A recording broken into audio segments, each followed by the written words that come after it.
predicted in the future if we don't act now.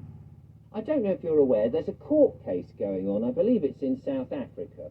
Anyway, the point being is this is a court case against what we've gone through, that medical emergency that I daren't say too much about in case I get another YouTube strike. You know how these things work. So I don't want to upset anybody. But that event that happened 3 years ago, and in which the response from the people I've just mentioned, those think tanks, was to mandate certain things and really push a certain substance that most people felt obliged to take, and in parts of the world forced to take. Well, there's a court case there that's going to make all the facts of that come out, and I think when the court case happens and these facts, the true facts, not the nonsense that we've been told, but the actual true facts that most of us are sort of gathered now, comes out in the open, and we reveal how governments, and particularly our government, has been complicit in pushing a completely erroneous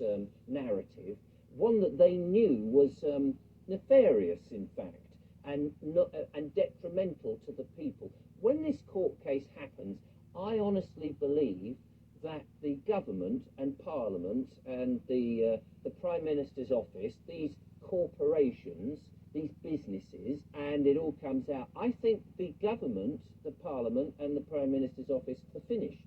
I think it's finished, because once the people actually know and realise what has happened to them by the people they've apparently voted in to help them and guide them and administer them, is actually been something that has been very detrimental and nefarious stuff, sadistic, you could say. Anyway, when it all comes out and the Parliament folds, what's left?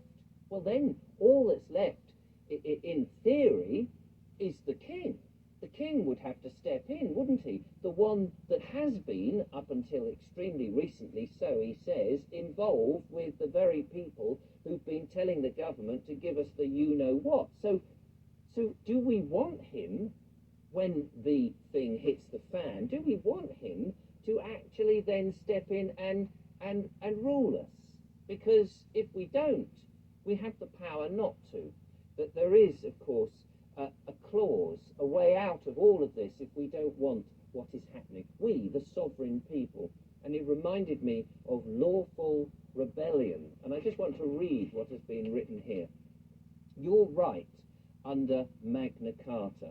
Under Article 61 of Magna Carta 1215, the founding document of the Constitution, we have a right to enter into lawful rebellion if we feel that we are being governed unjustly. Contrary to common belief, our sovereign and her government are only there to govern us and not to rule us. Bloody hell, mate. Yeah.